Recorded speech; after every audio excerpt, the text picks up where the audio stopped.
লক্ষ্মী পুজো, বিজয় দশমী, নারকেলের নাড়ু ছাড়া কিন্তু একদমই ইনকমপ্লিট। আর সেটাও যদি আবার সহজ পদ্ধতিতে দারুণ স্বাদের হয়, তাহলে তো আর কোনো কথাই নেই। তাহলে পারে আজকে আমি আপনাদের সাথে শেয়ার করব সহজ পদ্ধতিতে দারুণ স্বাদের পারফেক্ট গুড়ের নারকেলের নাড়ু। তাহলে বেশি কথা না বাড়িয়ে ভিডিওটা শুরু করা যাক।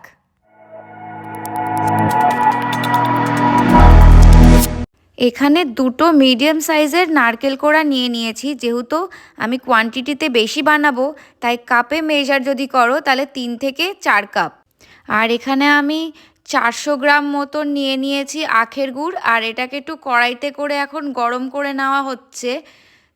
গুড়টাকে জাল দিয়ে একটা ছেঁকনির সাহায্যে ছেঁকে নেওয়া হচ্ছে, কারণ গুড়ের মধ্যে তো অনেক নোংরা থাকে, ছেঁকে নিলে নোংরাটা বেরিয়ে যাবে। অনেকেই মিক্সিতে করে নারকেল কোড়াগুলোকে একটু ঘুরিয়ে নেয়, কিন্তু এখানে আমরা হাত দিয়েই চটকে নেব, যাতে নাড়ুগুলো খুব সফট হয় এবং মুখে দিলে পারেই যাতে মুখের সাথে মিলিয়ে যায়, মিহি হয়। তাহলে আমরা এখানটাতে ভালো করে একটুখানি চটকে নিই। এখন ছেঁকে নেওয়া গুড়টা কড়াইয়ের মধ্যে দিয়ে দিয়েছি। এরপরে গ্যাসটা অন করব। এই গ্যাস অন করে দিয়েছি। আর এখন আমরা কড়াইটা বসিয়ে দেব। গুড়টাকে একটু গরম করে নেব। গুড়টা একটু গরম হলেই নারকেল কোড়াটা দিয়ে দেব এর ভেতরে। তো দেখো গুড়টা গরম হয়েছে। আর এখন আমরা অল্প অল্প করে সব নারকেল কোড়াগুলো গুড়টার ওপরে দিয়ে দিলাম। এই যে পুরো নারকেল কোড়াগুলো দিয়ে দিলাম। এবার গুড়ের সাথে ভালো করে নারকেল কোড়াগুলোকে মিক্স করে নেব। এই দেখো ভালো করে গুড়ের সাথে নারকেল কোড়াগুলোকে মিক্স করে নেওয়া হচ্ছে। দেখো একদম ভালোভাবে মিক্স করে নিতে হবে। আর আমরা দেখো খুব ভালোভাবেই নারকেল কোড়াটাকে গুড়ের সাথে মিক্স করে নিয়েছি। এই দেখো, আর একদম লো ফ্লেমে কিন্তু এটা করা হচ্ছে। এটা এখন নাড়ানো হয়ে গেছে। আর এখন এটা লো ফ্লেমে এটা হচ্ছে।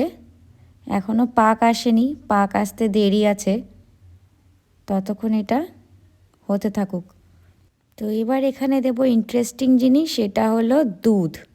এখানে দুধ দেওয়া হয়েছে 1 কাপ মতন। আর দুধ দিলে পারে না নাড়ুগুলো ভীষণ টেস্টি হয়। আর যেহেতু একটু মিহি হবে, মুখের সাথে একদম মিশে যাবে। আর মনে হবে যেন সন্দেশ খাচ্ছি, মানে দারুণ লাগে। কিন্তু দুধটা দেওয়ার পরে পুরো টেস্টটাই অন্যরকম হয়ে যায়। আর এখানে ছোট চামচের হাফ চামচ এলাচ গুঁড়ো দেওয়া হয়েছে। অনেকে আবার একটু কর্পূরও দেয়, কিন্তু কর্পূরটা দিলে গুড়ের আর নারকেলের যেই গন্ধটা থাকে সেটা চলে যায়। নারকেল আর গুড়ের গন্ধই যদি না পেলাম, তাহলে পারে আর কি নারকেলের নাড়ু হলো, তাই না? দেখো এবার এখানে আস্তে আস্তে পাক আসা শুরু হয়ে গেছে। এই দেখো একটু টাইট টাইট হয়ে যাচ্ছে আস্তে আস্তে। তার মানে এবার পাক হওয়া শুরু হচ্ছে। দেখেছো? এই দেখো এখন নাড়ু বানানোর জন্য একদম পারফেক্ট পাক চলে এসেছে। এই দেখো মিশ্রণটাকে একটা থালার মধ্যে ট্রান্সফার করে নেওয়া হয়েছে। এবার গরম থাকতে থাকতেই ঝটপট করে নাড়ুগুলো বানিয়ে ফেলতে হবে। এই দেখো এখন একটা একটা করে আমরা নাড়ু বানানো শুরু করে দিয়েছি। আর কি সুন্দর নাড়ুগুলো হচ্ছে, দেখেছো? এই দেখো বন্ধুরা, আমাদের নারকেলের নাড়ু রেডি। কি সুন্দর দেখতে লাগছে, দেখেছো? যেরকম দেখতে লাগছে ঠিক তার থেকেও কিন্তু বেশি টেস্টি আর ইয়ামি হয়েছে। দারুণ স্বাদ। তাহলে পরে কত তাড়াতাড়ি ঝটপট করে নারকেলের নাড়ু আমাদের হয়ে গেল, একদম সহজ পদ্ধতিতে। তো তোমরাও অবশ্যই এরকমভাবেই একবার ট্রাই করে দেখো। ভালো লাগলে অবশ্যই লাইক করো, বন্ধুদের সাথে শেয়ার করো, আমার চ্যানেলটাকে সাবস্ক্রাইব করো। তাহলে পরে ফিরে আসবো আবার একটা নতুন ভিডিও নিয়ে। টাটা, ভালো থেকো সবাই।